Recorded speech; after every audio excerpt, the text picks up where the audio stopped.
Acts of service have an impressionable way of leaving an impact on how we conduct our lives and build our character. It shines a light on the things in life which we place in high priority. It really reveals the authentic nature of our spirit and the core of our values. A decorated combat veteran with multiple deployments, Lieutenant Colonel Jason Pike served 31 years in the United States Army as both an enlisted and an officer, which included 9 years overseas in 5 countries.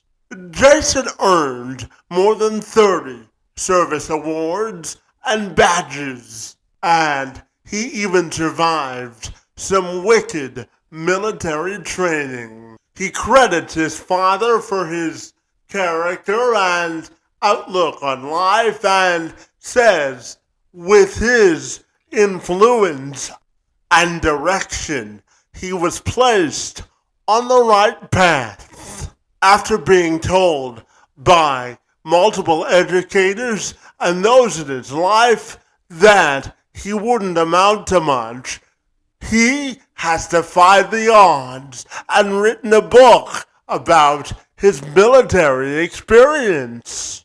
A soldier against all odds compiles his life in the military and countless stories of perseverance, survival, and grit. It details the ups, the downs, and everything in between.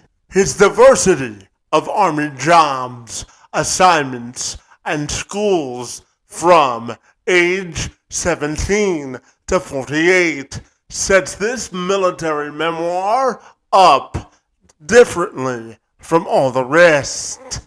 Pike joined me over the weekend to have an in-depth discussion of raw emotion, authentic storytelling, and he even provided some wisdom of the train of service and the importance that we should all place on paying it forward.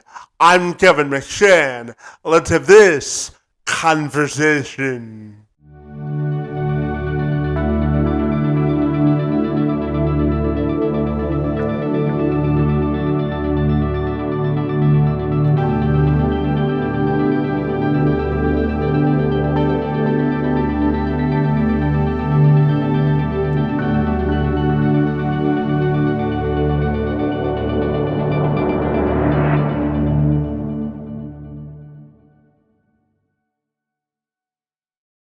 Jason, if you're ready, I'll take a moment to welcome you to the program. And I want to first thank you for your service and for joining me this afternoon. It's most appreciated.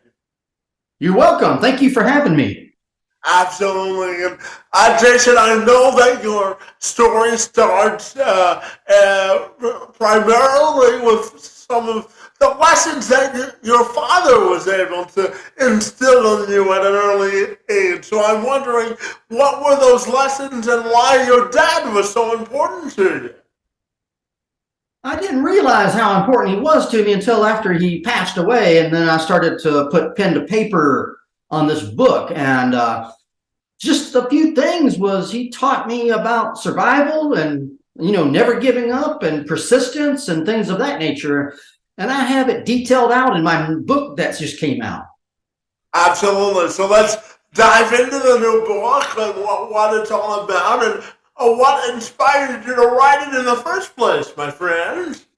Yeah, this is a soldier against all odds. And what inspired me to write this book is that everybody in my life was telling me, how in the hell did a dumbass like you do this? And if they weren't saying it, they were sort of thinking it. And then there's a lot of logic behind it. I was not the most gifted college person. The way I process things and instructions, I'm disabled. I'm a slow learner, let's say. And I said, well, Everyone's asking me how the hell I got out of college, how to get in all these trouble and get out of this trouble, and spend a whole lot of time in the Army. And so I thought, this might be a book. This might be something I could help other people out. That's why I wanted to write the book. Yeah, absolutely. And tell me, how does your time in the service impact the person you are today? Well, it just continued on with that never quit. In other words, it built up my strength physically. It built up a lot of mental strength that I acquired through the military, just being able to have to put up with shit. So I just strengthened what I already had. And I went in at the age of 17 because I had failed a grade at school. So yeah, it just strengthened me for the most part. Yeah, and Jason, tell me, when you think of the word perseverance and resilience, I'm curious, what comes to mind for you? It's like a rock, or it's something that's really difficult to chip. Can't. It's hard to chisel rock. If you do, it's a difficult thing, and it's just it's staying solid. Now we all get depressed, we all get down in life. That's normal, but you got to get your ass back up. That's what you got to do. So yeah.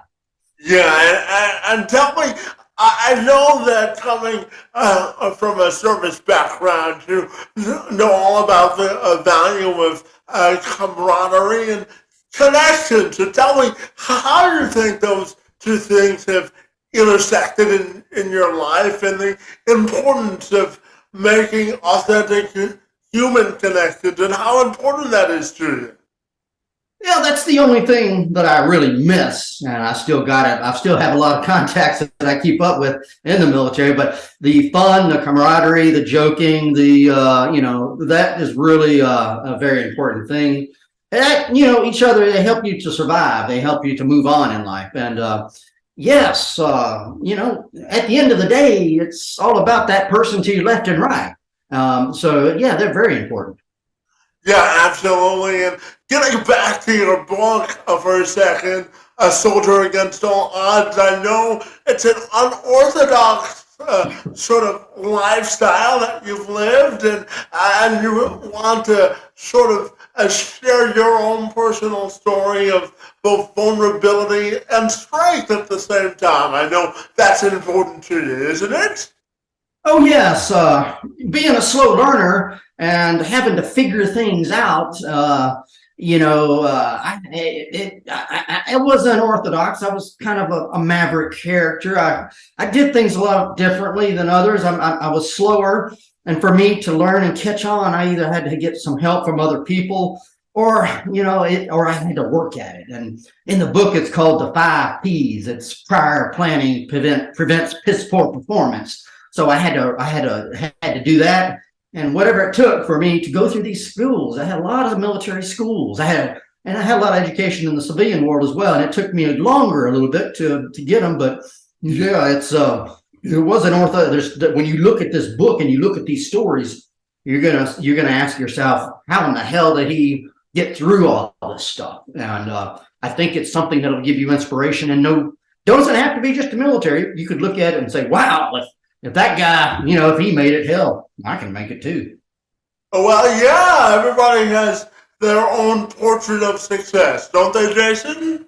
Oh yeah. Success really is just never giving up, never quitting, and you may change the road. You may go down a different road, but you just got to keep on moving. You might come out on another side or a different angle. And sometimes if someone tells you can't do it, well, when they did that to me, I said, hell, I can do this shit. And so, matter of fact, I was attracted to that type of talk, because if they can't do this, you can't do that, I kind of got me motivated in a strange way, if you know what I mean. Yeah, absolutely. I'm wondering, what are some of the interesting tidbits or the stories in the book that really have stuck with you throughout the course of your life? There's so many stories. I think one story is, it's a sort of a famous story. It's sort of we all have that term of falling into shit, or you're up shit creek.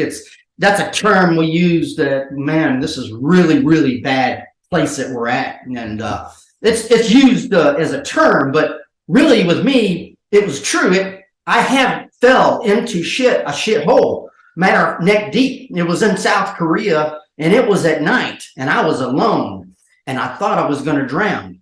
Okay, so South Korea, at the time we were there, it was a station. I was stationed there. And the reason I was out at night walking around alone was because I was trying to find points on a map. It was an exercise of where you get a map and a compass and you go and you try to find various points. Well, I was walking along on a rice paddy. I slipped in an embankment. I went up to my neck. I went up neck deep in shit. I had equipment on and it was pulling me down. So they use this shit over there, feces or night soil. They use this as fertilizer for crops. And, you know, I knew it was there, but some stuff was slippery. It was at night. I slipped and I fell into it. So at that time, I was feeling very, very bad. It was awful. And I was going down. I was going under it. And I didn't want to die this way. I never had a wife. I never had children. I mean, I'm only in my late 20s and I don't want to have the newspaper come out like pooping Pike dies in shed or Pike poop. So I was going, these things were going through my mind about me dying here. Maybe it's going to, so I had to get myself out and I did a very, very slow caterpillar move that made it up on top. And then I eventually low crawled out. When I got out, I laid on my back and I thought, wow, why does this shit happen to me? And I was thankful also because I was alive. I didn't drown in it. So what I did is I rolled like a dog to get this stuff off. And, you know, I'm a soldier and so then my next thought was, I don't want anybody to know about it because I don't want to be known as pooping Pike. So at that point I said, well, I'm going to go find help, but no soldiers. I didn't want any soldiers to know about it. So I went to a local farm. I started walking toward a light. There's a light out there. And I started walking toward this light, which actually was a home of a Korean family. And I didn't know if I was walking toward heaven or hell when I saw that light, but I just walked toward it. I went onto the front porch and I knocked on the door. And I said, "안녕하세요, 안녕하세요," and a little bit of Korean, a little broken English. A woman comes to the door and we do a lot of, hand waving signals. It was and so she motioned me to strip naked, and I stripped naked in front of a stranger. I gave her my stuff, and she did sign language saying in the morning she was going to have it delivered to where I was at. Now, this is her area, so I had to walk about a mile back in the woods naked, about a mile or so to the camp. And I was going to call it a night at that level, and so I did. I walked to the camp naked and I took my stuff. I had to clean up a little bit. She came in I went to sleep. She came in the next morning and gave me my clean clothes, and I was good to go from there. But that's just one of many stories that I've got where something happens in life, and something always happens to you in life. Well, it could be a car crash or this or that, and I was able, as you can see, I was able to, find another path, a way out of a bad situation. But yeah, that's a story about me being neck deep, but that's a sort of a story of this book is I'm always making mistakes and screwing up, fiascos and just bizarre events that we formed them into, such as that deep shit story, into a story of persistence, inspiration, and survival. Well, it all goes into the portrait of your life, doesn't it? That's right. Sure does. No doubt about that. Absolutely. Jason, during your 31 years in the service, I know that you've spent over 9 years overseas in 5 different countries. And I'm curious how that experience helped form the person that you are today. Well, yeah, it's 31 years, and it's nine years we're overseas in 5 different countries. We're looking at Canada for a little while. We are looking at El Salvador twice.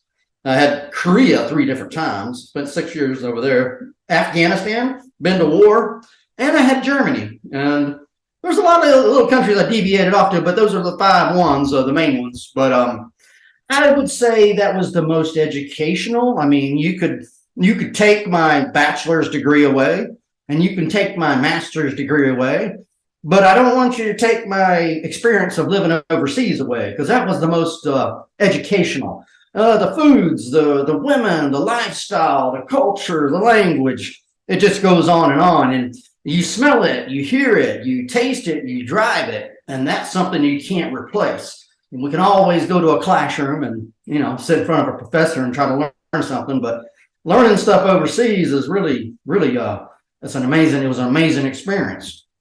Yeah, I bet it was. And during your time in the service, you tell me that you've received over 30 service awards and badges.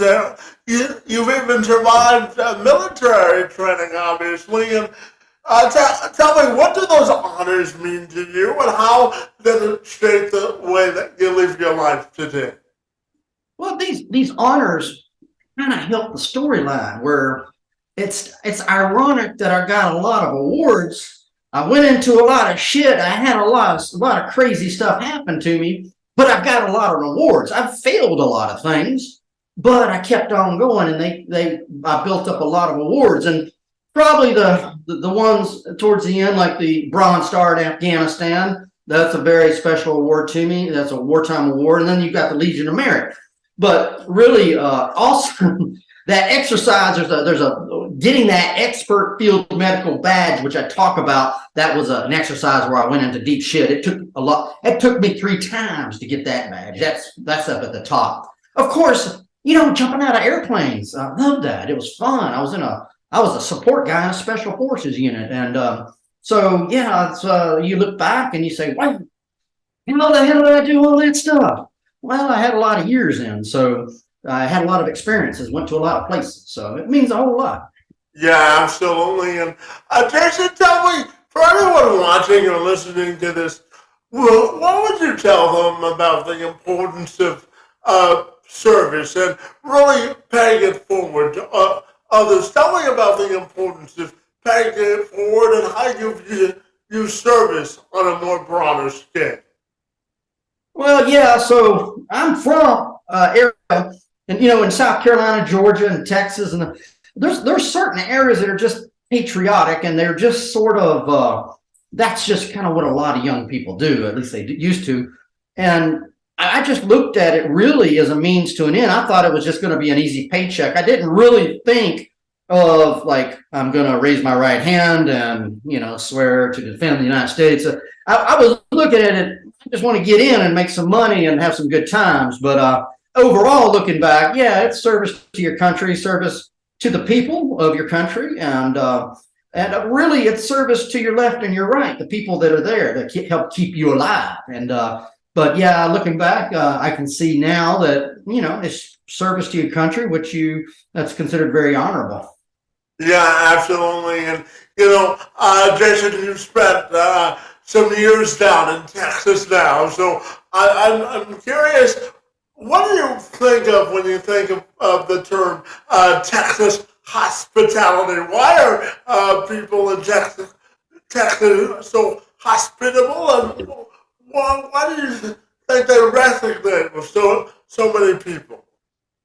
Yeah, the hospitality, when you go to different places around the country, especially in the South, especially when you go into rural areas. Now with Texas, it has a different character to it, especially when you get outside the cities.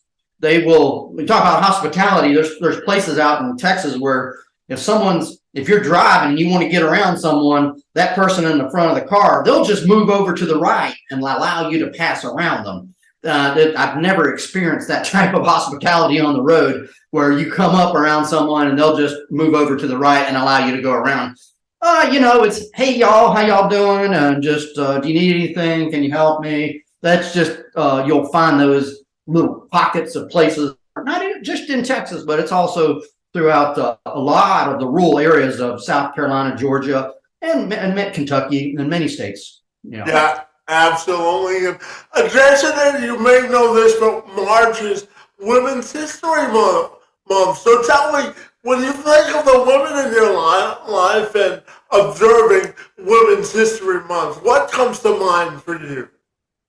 I remember just serving when there was no women in the combat arms, is what I remember. Now women are in all branches and all areas and all jobs. They've gone through, it used to be, well, women can't be in infantry or this or that. And now they've broken into a lot of places that were only allowed by men. So in the military, women have already, been there and done it. I mean, years and years ago, historically, they were it was the Women's Army Corps, and now they're into all the different branches. So they've done well for Women's History Month for March.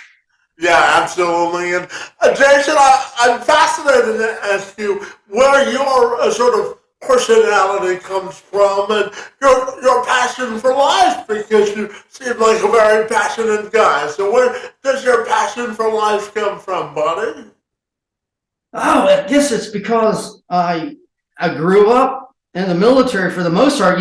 I joined when I was 17, and what I did was I had many different experiences, and so this book is also a little bit of humor. There's a lot of humor involved, and so I just developed this through time and basically just through many crazy events I kept going through. They said I couldn't go to college because I don't have good SAT scores. Well, that's wrong. They said I can't do this, can't do that. Hell, I proved them all wrong. So I don't know. I think that you just keep trying, and you may have to go down a different road. But my energy has always been, it's I work out.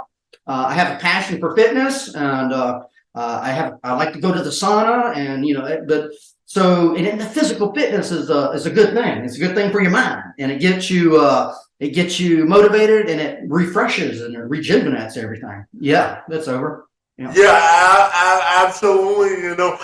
Jason, I'll share with you just very quickly. So I was born with cerebral palsy. I've lived with a disability all my life, and fitness is certainly a big part of my life, because it's how I stay active and vibrant, buddy. Because if I don't exercise and get exercise and therapy in, my muscles contract faster than yours. So fitness is important, and it's important to make it a priority in life, isn't it? Oh yeah, and it's not a chore to me anymore. Well, it's never been really a chore. It's more of something that you do, just like you get up and have a cup of coffee, or just as it's just something that's just part of the day. It may just be taking a walk with the dogs, or it may be, taking a small jog, or doing some sit-ups, some push-ups, or things. And it doesn't have to be in a gym. You can do it in many different areas. I mean, yeah. So yeah, you can do it in different parts of your life. Over. Yeah, Yeah. absolutely. And when people read your book, Jason, I'm curious, what do you want them to come away thinking after they finish reading your book? Well, they can read the book, or they can listen to the book. I've got it on Audible. It's an audio tape, and it's in my voice. So I am the narrator. I am the author. It's and another means of expression why these podcasts I've talked in this book. So yeah. I want them to come away with inspiration and maybe some laughter. Maybe, wow, if he can do this, I can do that. And there's our ways around things. I had a creative way of getting around various fiascos and problems, just like getting out of that shit, that cesspool. So that's something I would think they could take away from it. I don't necessarily think inside of a box. My brain I think outside the box a lot. Matter of fact, I'm not a person that likes rules and regulations to be confused, but but even in the military, I find ways around things, and I looked at regulation and rules as a guide, and it's not necessarily has to be followed strictly. I went different paths and different ways. So inspiration and hope is what I'm thinking they should get from it.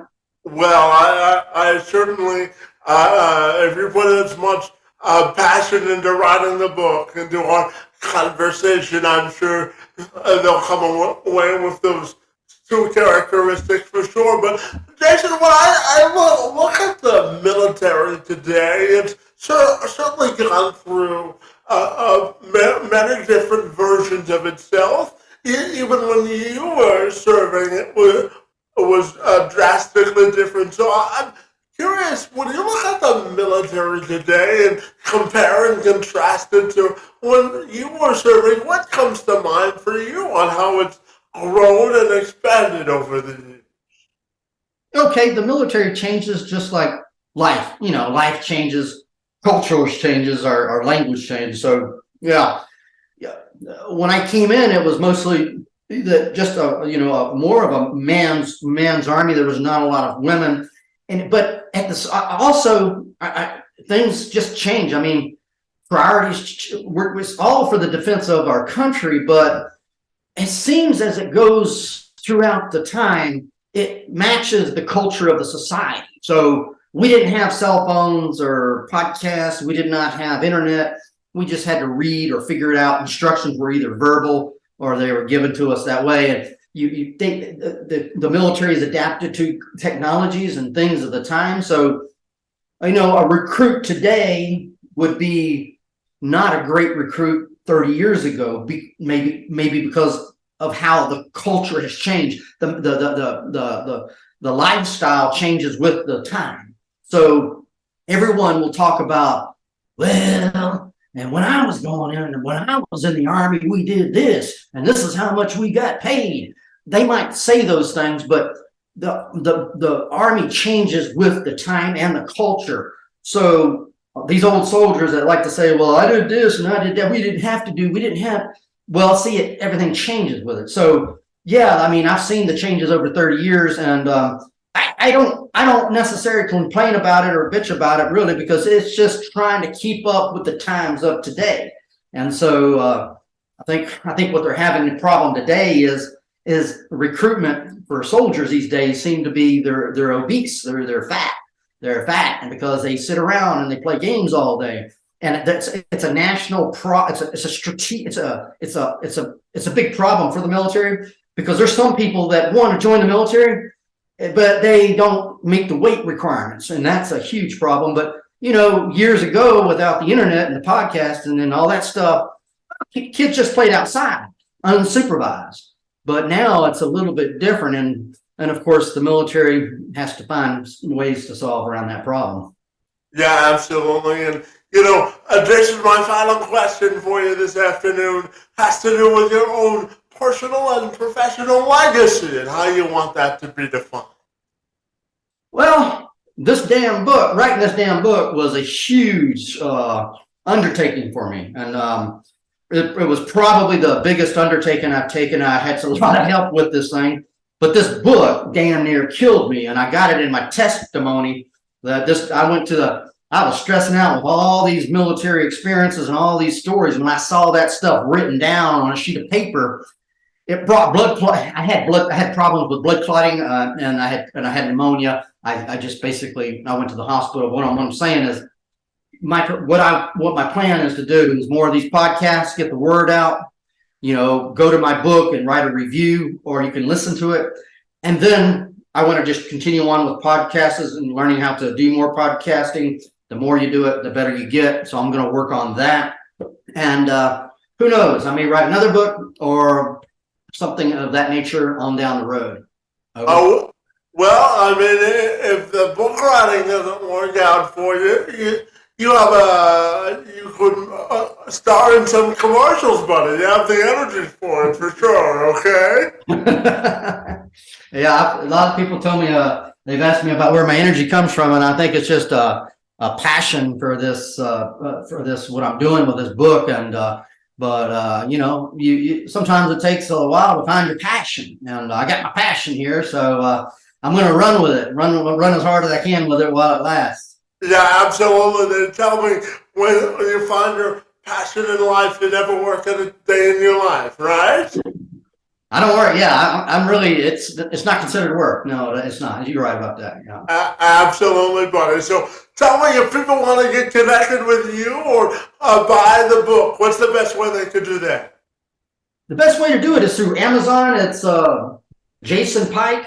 It's a soldier against all odds. Or you can just go to my website, jasonpike.org, or you can put it in your browser, A Soldier Against All Odds. You'll find it there. But it's A Soldier because there's other. But yeah, that's Amazon's the best way to do it. What I really need, and the best thanks that I can get, the best thanks that you can give me is to go in there, even if you didn't read it, and say, hey, I saw him on the podcast here. Let's have a conversation. And you just type in a small review and give me a 5-star, and that's going to help me to go forward. And so, it doesn't take long at all. So, no, yeah, that's where you can find it.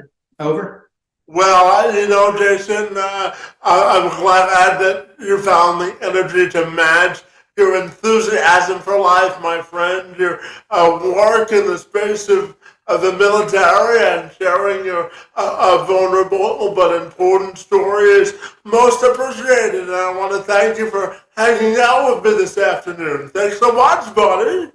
Thank you. Oh, and all this money goes to the vets. That's all. Hey, you have a good one. Thank you, man. Take care.